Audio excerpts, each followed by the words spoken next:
السلام علیکم ورحمۃ اللہ وبرکاتہ۔ جمعۃ المبارک کے مسنون اعمال آپ کی خدمت میں پیش ہیں۔ قرآن مجید میں اللہ تعالیٰ ارشاد فرماتے ہیں کہ اے میرے حبیب صلی اللہ علیہ وسلم فرما دیجئے کہ اے لوگوں، اگر تم اللہ تعالیٰ سے محبت رکھتے ہو تو میری اطاعت کرو، اللہ تعالیٰ تم سے محبت فرمائیں گے اور تمہارے گناہ معاف فرما دیں گے، اور اللہ تعالیٰ بخشنے والے بہت مہربان ہیں۔ سورہ آل عمران۔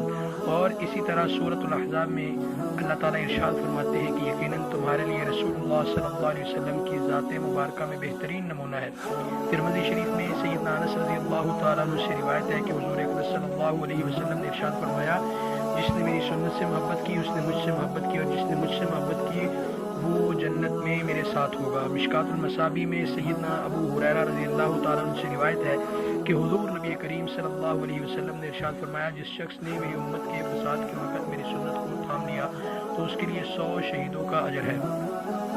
اللہ تعالیٰ نے جمعۃ المبارک کے دن کو باقی دنوں کا سردار بنایا ہے۔ اس نام کی مستقل ایک سورہ مبارکہ اللہ تعالیٰ نے قرآن کریم میں نازل فرمائی۔ جمعۃ المبارک کی قرآن و سنت میں بہت فضیلت مذکور ہے، اس لیے اس دن مسنون اعمال کا اہتمام کرنا چاہیے تاکہ اللہ تعالیٰ ہمیں جمعۃ المبارک کی فضیلتیں اور برکتیں نصیب فرمائے۔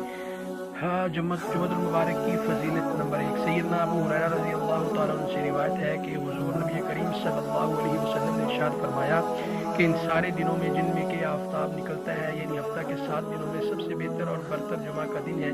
جمعہ ہی کے دن اللہ تعالیٰ نے سیدنا آدم علیہ السلام کو پیدا کیا، اور جمعہ ہی کے دن وہ جنت میں داخل کیے گئے، اور جمعہ ہی کے دن وہ جنت سے اس دنیا میں بھیجے گئے، اور قیامت بھی جمعہ ہی کے دن قائم ہوگی۔ مسلم شریف۔ سیدنا طارق بن شہاب رضی اللہ تعالیٰ عنہ سے روایت ہے کہ حضور نبی کریم صلی اللہ علیہ وسلم نے ارشاد فرمایا، جمعہ کی نماز جماعت کے ساتھ ادا کرنا ہر مسلمان پر لازم اور واجب ہے۔ اس وجوب سے 5 قسم کے آدمی مستثنیٰ ہیں۔ نمبر 1 غلام، نمبر 2 عورت، نمبر 3 نابالغ لڑکا، نمبر 4 بیمار، نمبر 5 مسافر۔ سنن ابی داؤد۔ اسی طرح حضرت سیدنا ابو الجعد زمری رضی اللہ تعالیٰ عنہ سے روایت ہے کہ حضور نبی کریم صلی اللہ علیہ وسلم نے ارشاد فرمایا، جو آدمی بلا عذر 3 جمعہ تساہل، سستی اور سہل نگاری کی وجہ سے چھوڑ دے گا، اللہ تعالیٰ اس کے دل پر مہر لگا دے گا، یعنی پھر وہ شخص نیک عمل کی توفیق سے محروم ہی رہے گا۔ بحوالہ ترمذی شریف اور ابو داؤد شریف۔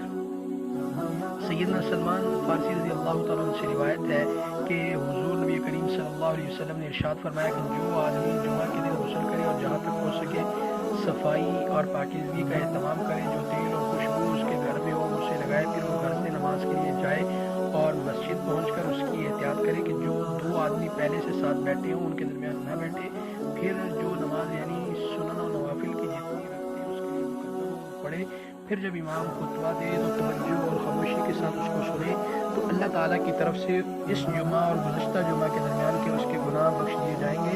وہ نمبر 4 جمعۃ المبارک کے دن کے 7 اعمال۔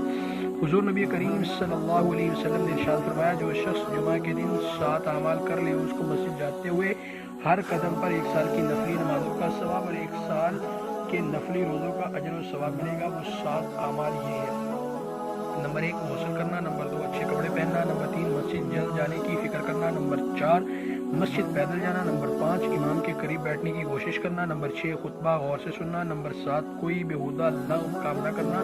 بحوالہ ترمذی، ابن ماجہ، سنن ابی داؤد، سنن نسائی۔